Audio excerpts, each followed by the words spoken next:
আমাদের বিভিন্ন রকম সমস্যা রয়ে গেছে প্রাথমিক শিক্ষার ক্ষেত্রে। এর মধ্যে ফিজিক্যাল বা ভৌত সমস্যাগুলো, সেই সমস্যাগুলোর ক্ষেত্রে কিন্তু অনেক পরিবর্তন হয়েছে, আমি বলবো দৃশ্যমান পরিবর্তন হয়েছে। কিন্তু প্রাথমিক শিক্ষার মানের ক্ষেত্রে আমরা এই কথা বলতে পারছি না, এটা অত্যন্ত দুঃখজনক। এবং সেই জন্য আমাদের বর্তমান লক্ষ্য প্রাথমিক শিক্ষার মান উন্নয়ন করা। এর মানে এই না যে আমরা অবকাঠামো বা লজিস্টিক যে প্রবলেমগুলো রয়েছে সেই বিষয়গুলোকে আমরা অস্বীকার করছি, সেগুলো চলমান থাকবে, কিন্তু আমাদের লক্ষ্যটা হবে শিক্ষার মান উন্নয়ন। এটা হচ্ছে কি আমার বক্তব্য।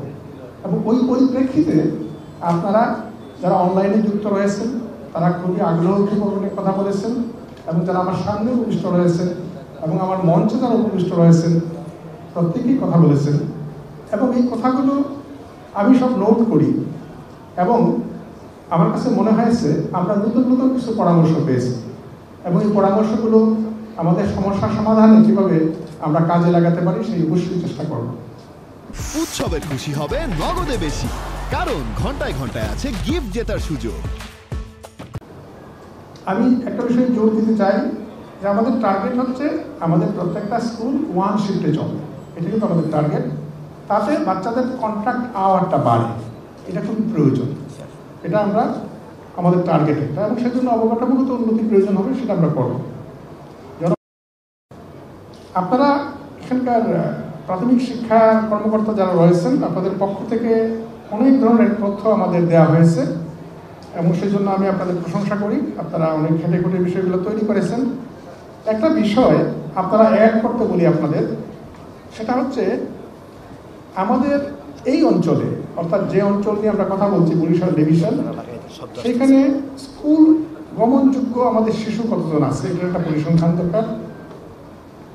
এই স্কুল গমনযোগ্য শিশুদের মধ্যে কত পার্সেন্ট আমাদের সরকারি প্রাথমিক বিদ্যালয়ে যাচ্ছে এটার একটা পরিসংখ্যান দরকার। যারা যাচ্ছে না তাদের মধ্যে একদম কোনো প্রতিষ্ঠানে যায় না এদের সংখ্যা কত, এবং বিভিন্ন প্রতিষ্ঠানে কত সংখ্যায় যাচ্ছে, এই পরিসংখ্যানগুলো আমাদের সামনে থাকা দরকার। তাহলে আমরা দীর্ঘমেয়াদী যে কোন পরিবর্তনগুলো ঘটে ট্রেন্ডের, সেই বিষয়গুলোকে আমরা হ্যান্ডেল করতে পারবো, কারণগুলো খোঁজার চেষ্টা করতে পারবো। এখানে স্পেসিফিক কিছু কিছু প্রসঙ্গ আসছে, যেমন বিদ্যালয়ের শিক্ষকদের কিভাবে করা যেতে পারে, আমি সমন্বয় করা যেতে পারে মান উন্নয়নের জন্য, প্রতিযোগিতা বা বিভিন্ন প্রতিযোগিতার আয়োজন করা যেতে পারে কারিকুলার অ্যাক্টিভিটির জন্য, খুবই চমৎকার বিষয়। আমাদের চরাঞ্চলে বিশেষ দুর্গম অঞ্চলগুলোতে কী করা যেতে পারে এইটা নিয়ে কিন্তু আমি ভাবছি।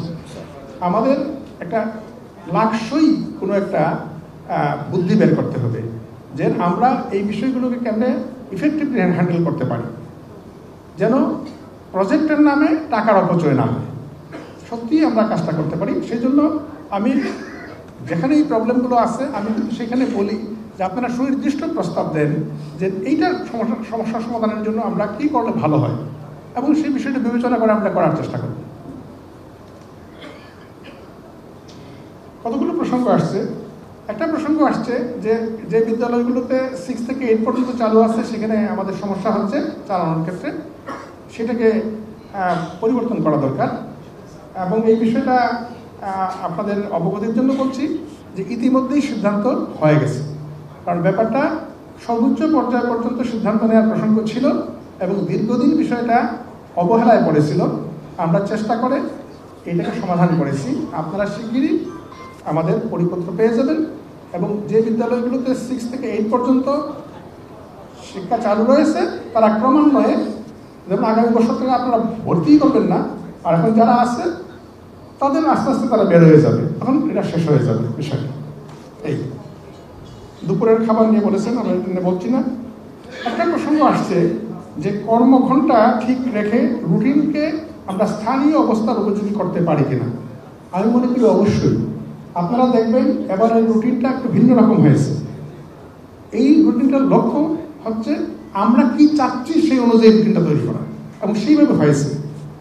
এবং সেইখানে সুনির্দিষ্টভাবে এই কতগুলো বিষয় উল্লেখ করা আছে যে কোন স্কুলের প্রধান শিক্ষক উনি কর্মঘণ্টাটা ঠিক রেখে উনি কিন্তু রুটিনটাকে প্রয়োজন মোতাবেক উনি মডিফাই করতে পারবেন, সেই ক্ষমতা ওনাকে দেওয়া হয়েছে। এবং আমরা ক্রমান্বয়ে অনেক ক্ষেত্রেই ডিসেন্ট্রালাইজ করব, যেন অবস্থা বুঝে আপনি ব্যবস্থা নিতে পারেন। আপনি ধরেন সাইক্লোনের জন্য চরাঞ্চল এফেক্টেড হয়েছে, সেই স্কুলগুলো বন্ধ থাকবে, এবং যখন স্কুল খুলবে আপনারা এক্সট্রা ক্লাস নেবেন, কারণ আপনার ততদিন বন্ধ ছিল বিষয়টা, এবং এই চরাঞ্চলের বন্ধের জন্য তো ঢাকার স্কুল বন্ধ করা দরকার নাই। ফলে এই লোকাল কতগুলো বিষয় যেন অ্যাড্রেস করা যায় সেটা আমরা আস্তে আস্তে ঠিক করব।